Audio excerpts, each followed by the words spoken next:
Subscribe for daily videos. OKD is the community-driven Kubernetes platform that serves as the upstream project for Red Hat OpenShift. Think of it as OpenShift's sibling, where new Kubernetes capabilities, platform improvements, and experimental features appear before they are refined and packaged into enterprise releases. This makes OKD an ideal environment for organizations that want early access to innovation while accepting the responsibility of managing the platform themselves. In 2026, the OKD ecosystem has evolved into a more modular and community-first project. Instead of focusing solely on large platform releases, the OKD Working Group emphasizes faster iteration, independent component updates, and stronger collaboration through GitHub, Slack, and community meetings. This development model allows contributors to deliver improvements more quickly while giving users earlier access to modern Kubernetes technologies. Understanding this foundation is important because it explains many of the platform's architectural decisions. Unlike traditional Kubernetes distributions, OKD is built around a specialized operating system and automated lifecycle management. These technologies directly influence deployment strategies, security practices, and cluster maintenance, making them essential to understand before evaluating whether OKD is the right choice. One of the most important pieces of OKD is Fedora CoreOS. Rather than treating the operating system as something administrators constantly modify, Fedora CoreOS is designed to remain largely immutable. It receives automated transactional updates that either complete successfully or automatically roll back if something goes wrong. This greatly reduces configuration drift across worker and control plane nodes while improving consistency across large Kubernetes clusters. Provisioning these systems is handled through Ignition.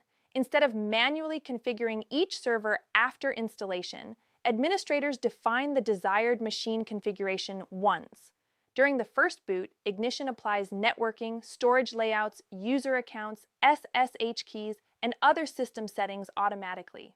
Whether deploying 10 nodes or thousands, every machine follows the same declarative configuration, making large-scale cluster deployment significantly more reliable and repeatable. With the operating system providing a stable foundation, attention shifts to the platform components responsible for running applications. One of the most valuable built-in services is the integrated container registry. Rather than depending on external image repositories for internal development workflows, developers can build, store, and deploy container images directly within the platform. This reduces infrastructure complexity, improves security controls, and accelerates application delivery by keeping the entire build pipeline inside the cluster. In 2026, build configs and image streams continue to improve the developer experience. Build configs automate the container build process from source code, while image streams continuously monitor image changes and automatically trigger new deployments whenever updated images become available. Combined with source-to-image, often called S2I, developers can deploy applications directly from source code without manually writing Docker files or managing complex image pipelines. This dramatically shortens development cycles and enables rapid iteration for modern cloud-native applications. These platform abstractions highlight one of the biggest differences between OKD and a standard Kubernetes installation. In vanilla Kubernetes, organizations typically assemble multiple independent tools to handle image management, builds, deployments, routing, authentication, monitoring, and lifecycle automation. OKD integrates many of these capabilities into a single platform with consistent APIs and workflows. Instead of spending engineering time integrating separate projects, teams can focus more on developing and operating their applications. Another major component is the Operator Lifecycle Manager, commonly known as OLM. Operators extend Kubernetes by automating the deployment, configuration, upgrades, backups, and health management of complex applications. OLM provides a standardized framework for installing and maintaining these operators throughout their lifecycle.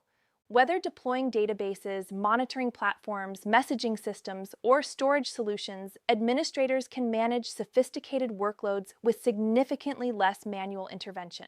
Complementing these automation capabilities is OKD's console-first management philosophy. Rather than forcing every administrative task through command line tools, the web console provides a unified interface for both cluster administrators and application developers.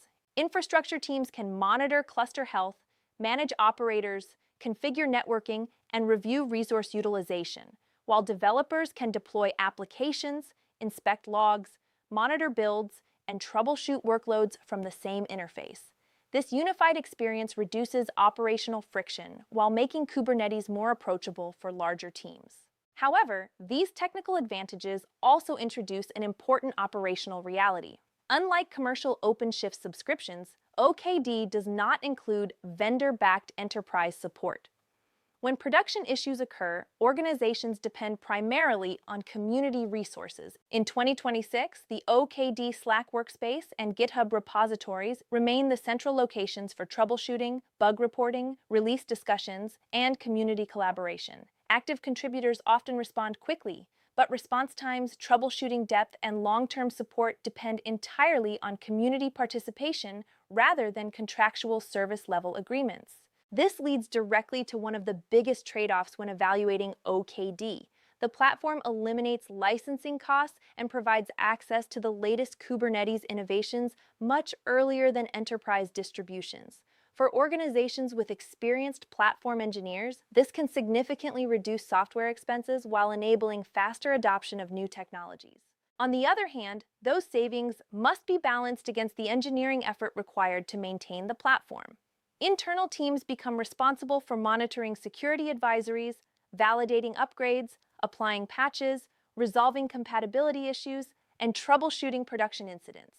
These responsibilities consume valuable engineering time that would otherwise be handled through enterprise support contracts. So, is OKD the right platform for your organization? A practical checklist can help answer that question. Choose OKD if your engineering team has strong Kubernetes expertise, values rapid access to upstream innovation, can confidently manage Fedora CoreOS infrastructure, is comfortable maintaining operators, performs regular security patching, and has the operational maturity to troubleshoot production issues using community resources. You may be better served by OpenShift if your organization requires guaranteed vendor support, long-term stability, certified software ecosystems, predictable release schedules, compliance-focused operations, and enterprise service-level agreements that minimize operational risk. Ultimately, OKD offers an impressive balance of modern Kubernetes capabilities, integrated developer tooling, and advanced automation.